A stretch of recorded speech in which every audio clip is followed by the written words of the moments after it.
Goddamn loose gravel. Will I bust my ass? Tune in and watch.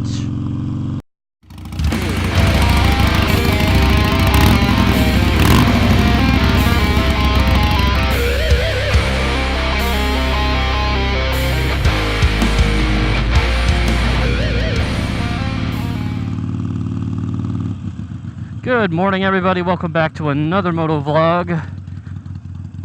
Time for another commute to work. Nice to be back in the saddle again. I didn't really do much vlogging in the last week, but I did have a lot of new video content go up. I hope you guys enjoyed it. So we had the Sport Glide test ride. We had the River Road ride.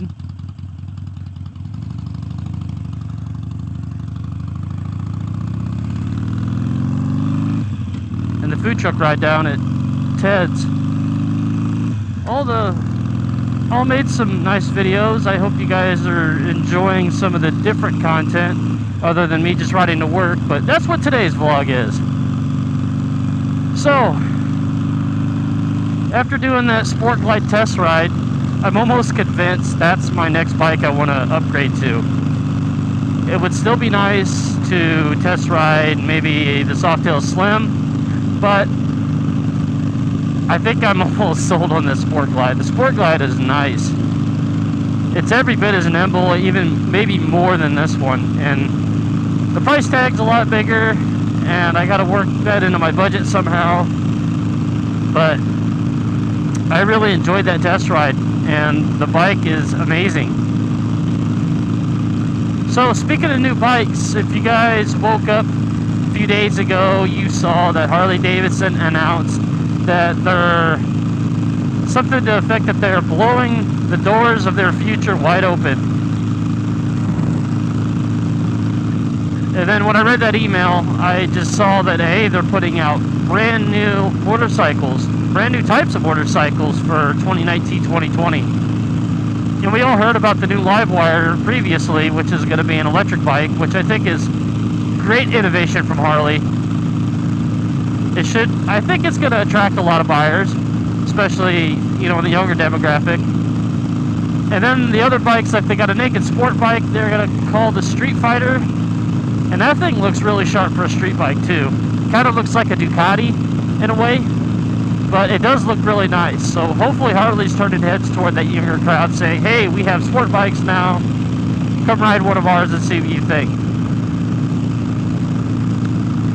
Now also they have a future custom 1250cc model that kind of looks like a hybrid between a Fat Bob and an Indian Scout. And I was talking to fellow motovlogger Great Egret the other day about it, and that's kind of what we were talking about, how it looks like a cross between those two bikes. So they should just call it the Fat Scout.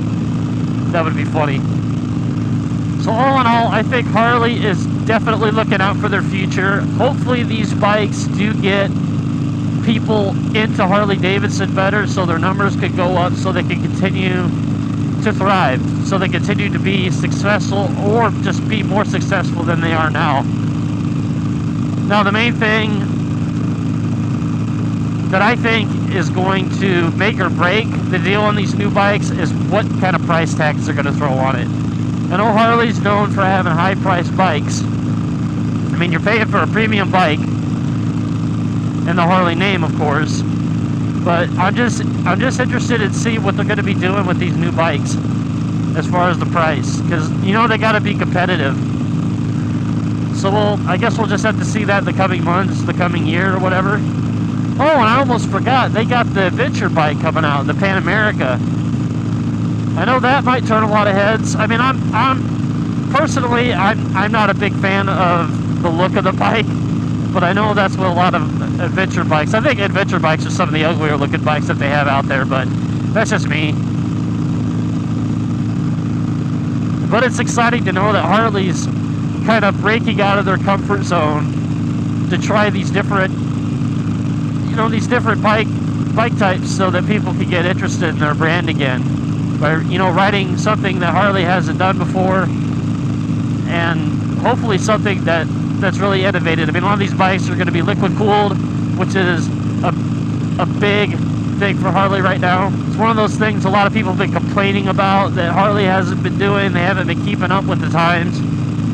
I don't... Liquid Cool is not going to make or break a bike for me. I mean, it's not that big a deal, I guess, but I guess it's, to some people it is a big deal. Like I said, most importantly is going to be what these bikes are going to cost the buyer. So you can put out these great brand new models and everything, innovative design, you know, new technology on them and everything, but if you're asking an arm and a leg for a bike, you know, people aren't going to care. They're not going to fork out thousands more for a bike just because it's got a Harley-Davidson label on it. They're just not.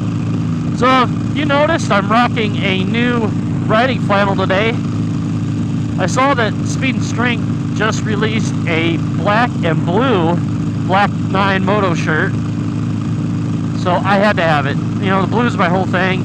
The blue was just the all black, just wasn't cutting it for me. I just figured, you know, from a marketing standpoint and from a style standpoint, it would make more sense for me to go with this. You know, I was surprised how light it is, but it doesn't have CE armor in it, and it doesn't even have pockets for it, but it does come with Kevlar in the shoulders and in the elbows.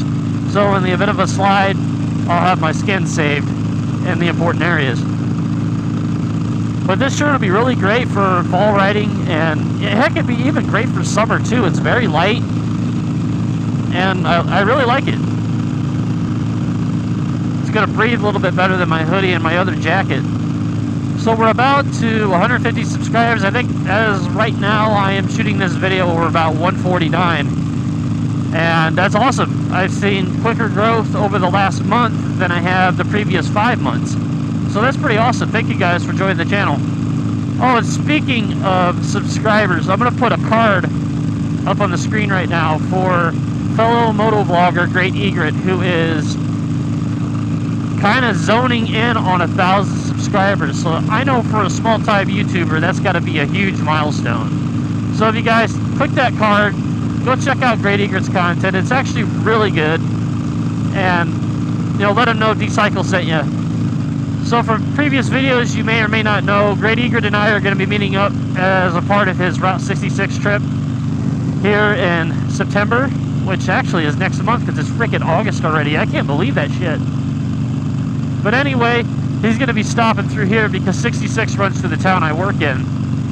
So I actually talked to him on the phone a few days ago because we were discussing some design work he needed for some t-shirts for his trip. So I'm currently working on a t-shirt design for Egret. And also, when he comes down here, I got some cool riding planned for us and a good spot to eat up some lunch. So if you guys watched this video that I've put out recently of the Grafton River Road ride I did with my wife it was about a week and a half ago. That's the route I kind of plan on going, or taking Great Egret. It's a little bit off track, but I mean, we're going to loop around. We'll right back into this area shortly, you know, after we eat and everything. So it should be a good time. Really looking forward to hanging out with him. Well guys, that's all I've got for today's video. Please hit that subscribe button if you haven't. If you're new here, please like this video, leave me a comment, let me know what you think about Harley's new bikes and about me possibly upgrading to the Sport Glide. I know I might have some of you that are kind of sad about maybe seeing the Iron go, because I know a lot of motovloggers who had them have moved on to bigger bikes, and you know, they didn't always get the best feedback, but of course, you know, all the decisions I make are, you know, they're going to be my decisions. They're for what I think is going to be better for, you know, of course, what I want to do. But I mean, I still plan on putting out great videos if I upgrade the bike, and I don't know when I'm going to upgrade. I don't know if it's going to be this year or next year, so I'll still have the Iron for a while anyway. As always, you guys take it sleazy. Remember, I still have t-shirts for sale for $15. All proceeds benefit Heidi Foundation to help people with special needs. You guys take it easy. I'll see you in the next video.